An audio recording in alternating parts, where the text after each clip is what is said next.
and sharp and eyes glowing red.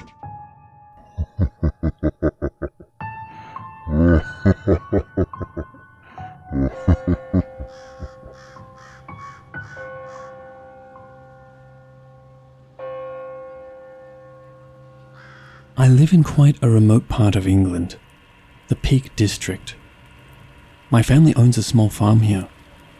As you can imagine, at night it's completely black outside, but the skies can be amazing for stargazing because we live so far out and high up. Anyway, this was about 5 years ago. I was looking out of my bedroom window. It faces onto the back of our farm. There's an indoor animal pen not far from the house in front. Across the yard, then to the left, we have a large field that is bordered by a wooded area on the far side. As I look, there is a glowing figure just stood at the very side of the field. It wasn't really bright, and I almost missed it, but it was a human figure, and it was just stood there, looking up. Not really at me though. I was quite freaked out, and when I'm scared, often I'll just freeze. So I was staring at it for a good minute, but then I saw it fade away. It didn't walk away or anything like that, it literally faded. There was definitely no reflection of any sort on the glass. To this day, it still freaks me out, and I keep my windows closed whenever it is dark.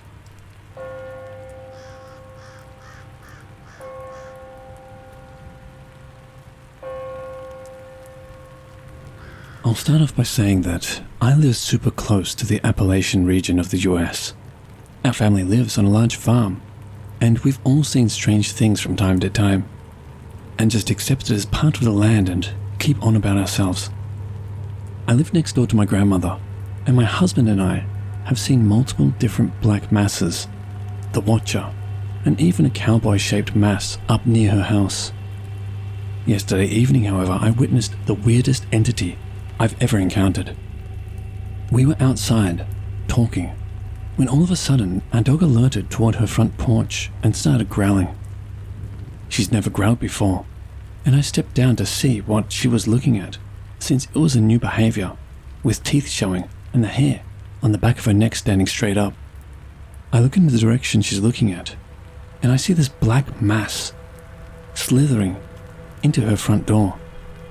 Instant goosebumps and uneasy feeling. I tried to debunk this by moving around to see if I could recreate it, but nothing looked like it. It was about 6 inches tall but about 2 feet long, and it was an oblong shape. It was solid black and had waves of grey coming off of it that reminded me of heat coming off pavement when it's super hot and rained just a little bit. It was floating at the top of the stair rails and literally slithering up and down as it was going into her door, nowhere close to the floor of the porch. It moved really fast but was slow enough that I was able to see the entire thing. As soon as it was completely in the house, the feeling was gone and my dog eased, but still kept her eye on the porch. This land always had an eerie feeling to it. There's also been several familial deaths on the property, all cancer or accident related, and there's a small family graveyard to the right of my grandmother's house, of the family that owned the land prior to my family. Just wondering if anyone may have any information on what I saw. It's shaken me up because out of all the things I've witnessed here, this one was the first to give me a dreadful feeling. I've scoured the internet and can't find anything.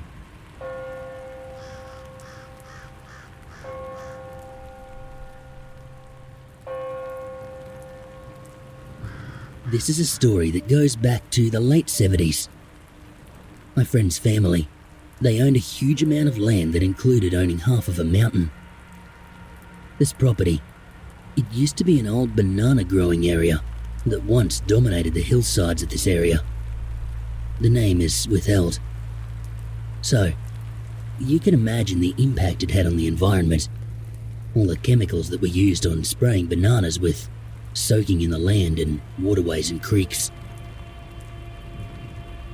Luke and I had already had a spooky experience, so we were not new to this stuff. Luke's dad, Jim, warned us about heading out into the back blocks where there's king browns and yellow-bellied black snakes lurking about. But we were pretty savvy about the bush. We were going to camp in the scrub, no more than about 3 k's from the main house, or a couple of days, explore the region, do some yabby fishing, or basically just mucking around, having an adventure. Luke told me that we're staying in an old abandoned packing shed. It was a banana packing shed in its past life, when the Italian POWs were working the land. A good lot stayed behind and married into the local community or into the local indigenous. Luke told me there's also an old graveyard close by, with some of the POWs buried there, ones who were bitten by snakes mostly. That excited me. We got to the old packing shed. It was a corrugated iron tin shed, rusting, but still sturdy, as in strong. We managed to somehow get the door open by bashing the old rusted lock off with a rock. And we were hit by the stench of enclosure. Inside, there were still steel tables bolted to the floor, coated with spider webs and years upon years worth of dust. There were some old tools, rusted beyond repair, but still fascinating to find. We swept the floor clean so we can unroll our sleeping bags, unpack our gear before going outside to explore. The day was getting rather late as we wandered about. At one point, I got a strange feeling of someone watching. I didn't tell Luke, just in case he called me a wimp, so I just stayed quiet. "That track there," Luke said, pointing to a trail that snaked into the scrub. "That's where the boneyard is. Check it out in the morning, eh?" I agreed, and then I had to ask, "Hey, is there anyone else living around here?" "Yeah," he says, "just the local indigenous. They camp by the creek a few days, do a bit of hunting. Dad doesn't mind. They look after the land while they camp there." "Are they around at the moment?"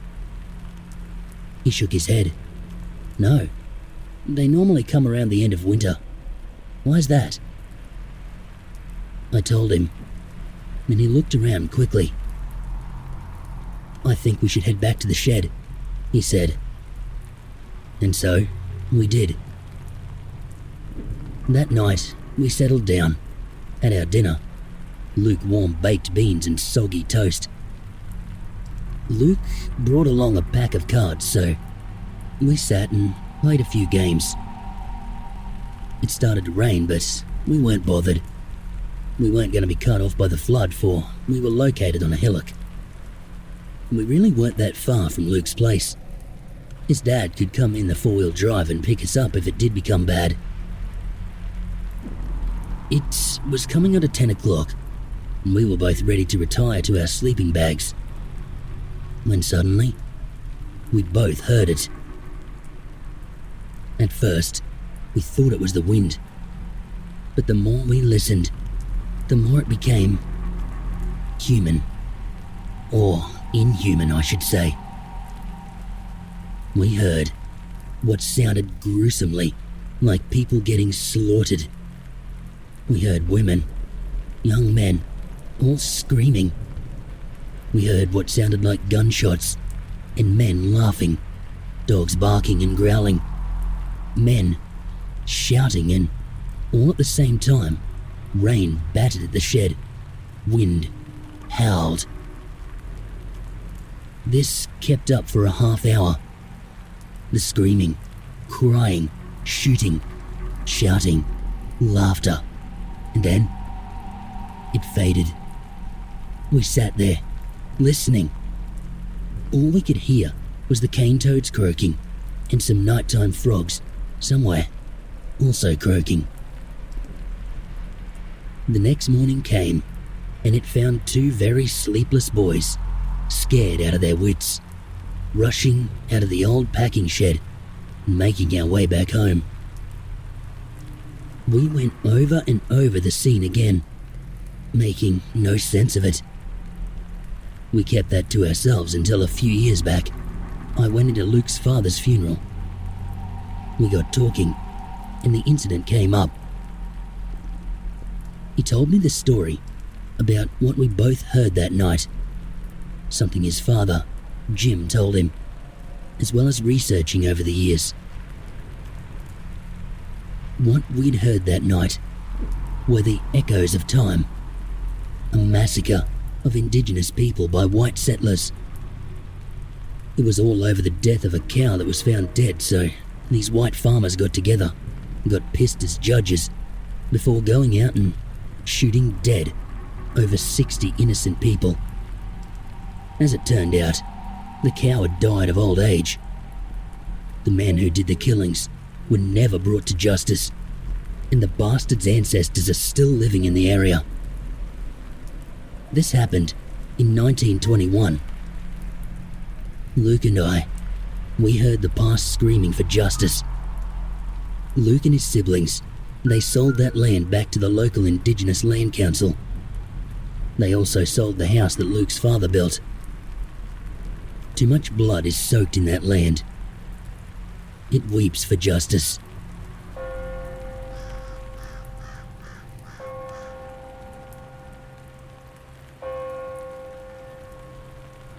A bit of context. My parents recently bought a farm last year in Australia and have been building a property on it for their retirement. It's right beside a national park and reasonably close to the next property over. The only thing that sucked is that we have no cell service, besides the top paddock where they are building their house. Not too dodgy, right? Well, I'm a university student, 21 female, in my second year of nursing, and frequently come up to the farm to help them out with their livestock and whatnot. At first everything was fine. We had a small 2-bedroom cabin in the lower paddock that I stayed in every time I came up. My room had a large window that faced to the national park, and at night when it was pitch black, it would freak me out a bit, but nothing too serious. Sure, we had the usual noises of foxes and the livestock at night time, and nothing out of the ordinary. Things really ramped up when I had to stay up there alone to feed the livestock for a few days while my parents went back to the city. I went about the usual chores, feeding the sheep, keeping an eye on the lambs, and checking in at the building site to keep an eye on everything. I went into town to get some dinner at the local pub, and by the time I got home, it was roughly 10 p.m. I would usually take my car up to the top paddock at night to call my friends, check social media, etc. My car was lit up by my internal navigation system that's always on, which meant I couldn't really see outside the car, besides from my headlights. I was midway through my social media scroll when I thought I saw something black flash across the paddocks where my headlights were facing. I drove my car in a quick circle to use my car's headlights as a massive torch, and didn't see anything.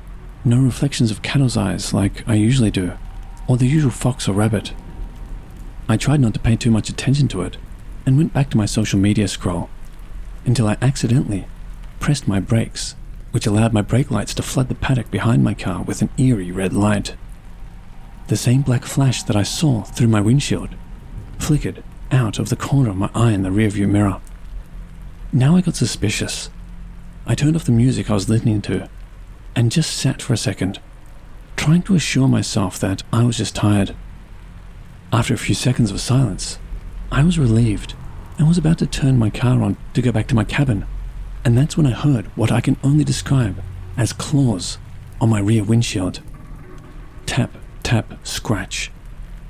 I've never sped as fast as I did back to the cabin that night. That night, I couldn't shake the feeling of something watching me in the forest. You know, that sort of tingling sense of something staring into the back of your head. After tossing and turning, I put up a newspaper in front of my window that faces the woods until it was completely covered, and the feeling immediately went away. Sleep didn't come easy, safe to say. The following night I chose to go up to the top paddock, while it was still reasonably light. All was peaceful, and I had all but forgotten last night's events. I was admiring the gorgeous pink sunset when I saw a flash of green in the sky. It traveled for a split second and then disappeared. Now listen, I'm not one for UFOs, but I know it wasn't a helicopter because it was light enough to see the sky and the stars weren't even up yet. I thought it was cool, so I called one of my friends who was a massive skeptic about everything paranormal, and of course, she thought I was nuts and proceeded to give me shit for it. It started to get too dark for my liking, so I went back to the cabin to cook some dinner. All was fine until I went to sleep. The newspaper from the night before still clinging to my window. I woke up around 2 a.m. to the sound of the sheep making a racket. I grabbed my dad's rifle, assuming it was another fox, and went to take a look on foot with my spotlight. Now, usually when you bring a very bright light and piss off the sheep, who are already going nuts, you hear about it. Keyword being usually. I walked over to the paddock and started scanning with my spotlight, but didn't see anything. The sheep were bleating like crazy, but none were injured, or even remotely. They were in a corner of a paddock huddled together, like they usually do when there is a fox. That was until they all went silent. 1 second they were so loud they echoed around the hills, and the next, it was dead silent. Now I was truly scared. I raised my rifle and started looking around, feeling like everything around me had its eyes on me. It was then that I heard a thump of something heavy being dropped on the ground, heavy enough for me to feel the vibration in my feet. I booked it back to the cabin and locked everything behind me. I was pacing around double-checking the doors and windows when I heard it. It sounded like humming, but distorted alongside footsteps. These footsteps weren't human though. It was as if it was limping and then quickly recovering all around the cabin and stopping at my bedroom window. I curled to the ground, gripping my rifle until my fingers were frozen in place. That was how I slept that night. I left first thing in the morning without even looking to check to see if there were any footsteps. Now, if anyone has any clue what is happening, what this thing is, or can tell me what I can do, please comment. I haven't been able to go back to my parents' farm since.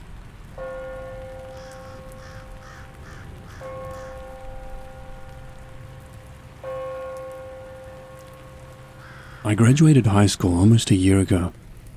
I had really no urge to attend college or the military, and basically got stuck in my boring hometown for months, where I slowly became dependent on Xanax and booze, and was destined to repeat the cycle of white trash set before me by my parents and theirs before them.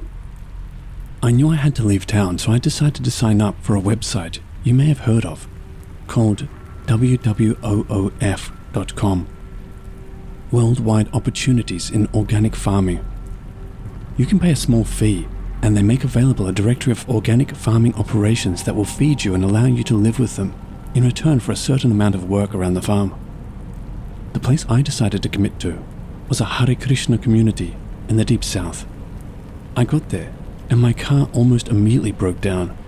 It was a 30-year-old Chevy Blazer I bought on Craigslist for $500. Later on, I was to find out it was beyond repair at this point.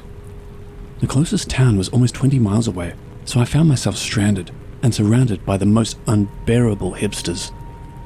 To be more specific, I'd say about a third of the population of the community were either first or second generation Indian immigrants living near the temple for religious reasons. Another demographic were aging hippies, also there for spiritual purposes, but also running the small-scale organic farm located on the property.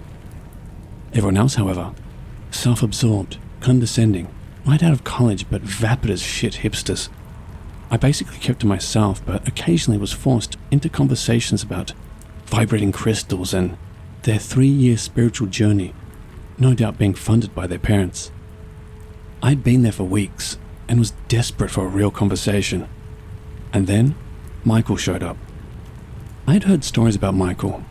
A couple of days before I showed up, he had left to retrieve an impounded car in a large city, about an hour away.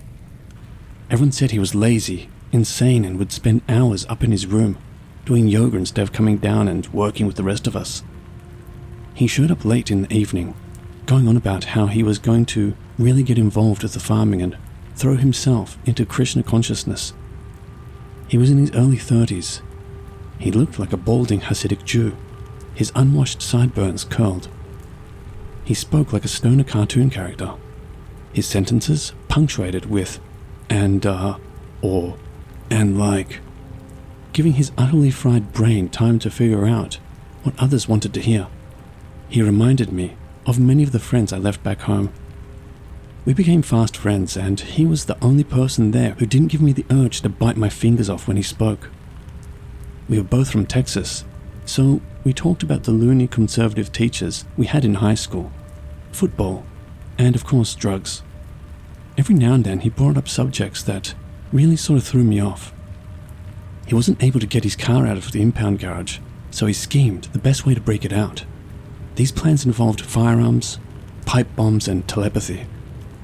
He told me he came to the Hare Krishna temple to befriend some of the gurus and learn Reiki meditation, a form of meditation used to control the minds and bodies of other people. He told me he believed he had used Reiki once to seduce a woman at a party. This is when I understood his reputation. I simply nodded and laughed occasionally when he went off on these rants. I knew one day I would reach a saturation point for this absurdity, but I could probably endure a week more. A couple of days later, we were eating lunch with one of the gurus. I was telling Michael about my trip to the giant field where the Branch Davidian used to be. He wasn't sure what the Branch Davidian was, so I explained to him about Waco, David Koresh, and the botched siege by the FBI and ATF that led to the death of 76 Davidians and 4 ATF agents. He was enraged. The government's always trying to silence people preaching the truth. That's so messed up. I wanted to explain to him that David Koresh was a sociopathic cult leader, interested in power and nothing else, but he wasn't having it. Now I was angry. He was having a tantrum about a subject I had just explained to him, and now he's telling me I'm wrong and that Koresh was a martyr.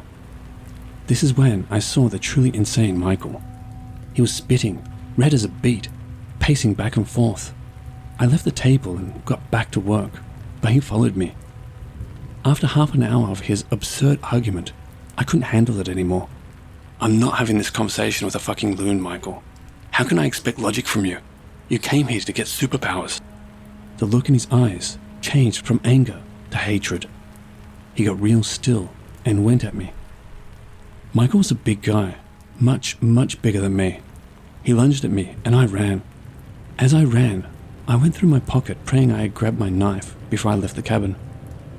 I know it sounds ridiculous, but you don't walk my old neighborhood without some sort of protection. Plus, it was a pretty useful tool on the farm. Luckily, I had grabbed it and turned around so he saw it. He stopped and contemplated for 3 seconds. He quickly turned around and finished his lunch. The next day, I pulled the temple president aside and explained what happened, and that we had to get rid of him. It didn't take much convincing. No one really cared for him, and he wasn't much help on the farm. I felt bad snitching on the guy. He was in a pretty desperate situation. He had no car, no money, and I can't imagine he had many friends. The temple president also informed me that he had been an alcoholic for 10 years and had come here to get sober. I found it very strange he never told me this. Later that day, I saw through my window someone drive up and hand him several suitcases to pack what little he had, and I saw them both drive off to God knows where. Weeks went by, and the whole encounter kind of faded from my conscience. Late one night, I got a text. "Hey, this is Michael. We can get my car out for $280. Want to go traveling?" I never responded. I wasn't sure how he got my number, but I figured he looked me up on Facebook or something. A few nights later, I was in the temple office, using the Wi-Fi to make some emails. I was making the walk back to my cabin, and from the pitch black, I hear a lot of loud baying coming from the barn. I remember thinking, it must be an animal, but also thinking it must be a pretty big one to make that much noise. I entered my cabin. The actual door to the cabin doesn't have a lock, but my bedroom did, so I used that one. I was pretty unsettled by the banging, but I figured my imagination was getting the best of me. Later that night, I woke up needing to take a piss. The cabin didn't have a bathroom, but we had a shared outhouse. I didn't feel like putting on shoes and walking around in the dark, so I figured I'd just piss in the sink. I know it's gross, but I'm the only one who uses that kitchen. I opened my bedroom door and nearly pissed myself right there. Michael, completely naked, was crouching in a corner of my kitchen, facing the wall. I made a noise I wasn't aware I could make. Something you would only hear Shaggy make on Scooby-Doo. The noise alerted Michael to my entrance. All he did was glare at me and shook his whole body. I slammed my door and locked it almost immediately. I knew what he was trying to do. He was trying to pacify me with Reiki meditation. I called 911. I didn't open my door or even approach it until I saw the red and blue lights outside my window. Michael wasn't there when they arrived. My guess is he ran deep into the woods that surrounded the farm. I explained Michael and I's history and what had happened that night. There wasn't much they could do since no one seemed to know anything about Michael. I didn't even know his last name. I had to leave the farm shortly after. Calling the police was really frowned upon since, I believe, many of the old hippies thought they were still avoiding the draft. I didn't mind leaving either. I couldn't sleep knowing Michael might be out in those woods, angrier than he was before. I stayed up almost 3 days while I waited for my friend to come pick me up.